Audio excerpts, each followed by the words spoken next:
Hi, my lovelies. How is everybody's doings?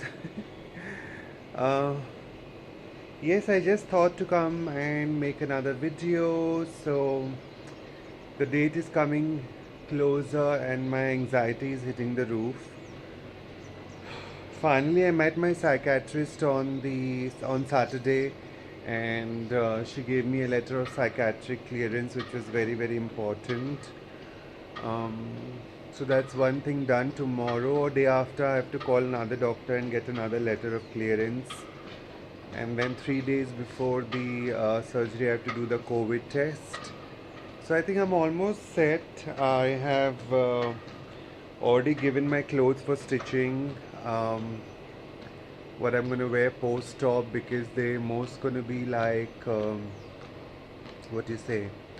Those long flowy dresses, and I made in a way that I can wear it in the future also, so not for just this particular occasion.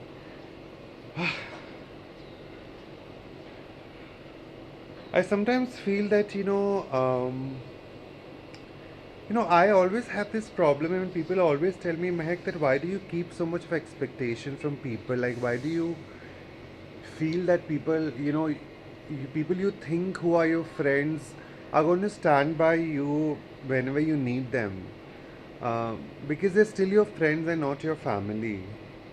And I always end up doing that mistake, and I always get hurt, but I still keep making that mistakes, because I sometimes feel that when I call somebody my friend, I mean it, and I don't just say it for the heck of saying it. Like, if for God's sake, tomorrow if something happens to any person, if they are in a situation, I will be there for help. Or at least if the person is giving me a 20-25 days intimation in advance, at least I'll make my schedule that way that I will be available for that person. That's called friendship, when you are in need and when you help the person when they need the most. I think it should just come naturally from inside. You don't even have to tell the person.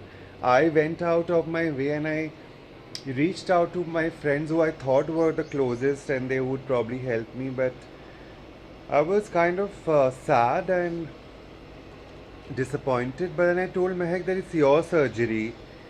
Um, you have taken this step, so you have no right to keep expectations from anybody, because it's you who are doing it, they are not doing it. So stop expecting it from people.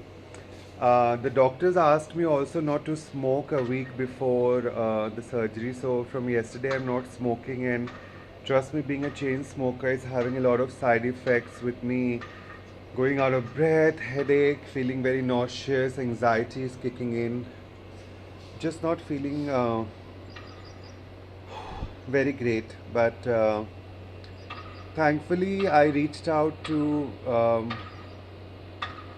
somebody who I met very recently, and she told me, Mehak, that I will be there for you when you need me, and I would love to assist you.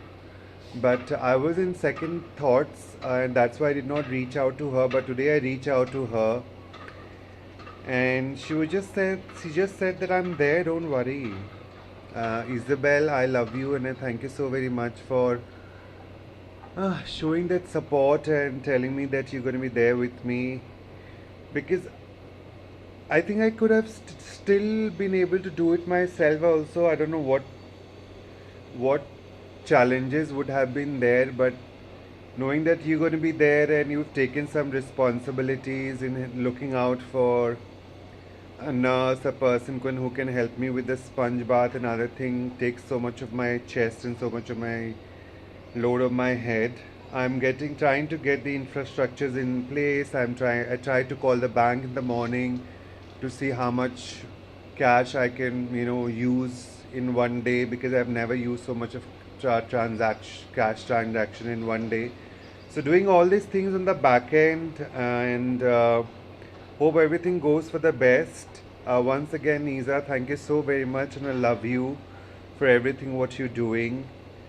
And I've told myself that going forward, I'm not going to ask people for help or support. If somebody really want to, they'll come forward and they will help me. If not, then I'll do it my way. That's all from my end, guys. Love you. Take care. I'll see you again with another video soon. Bye.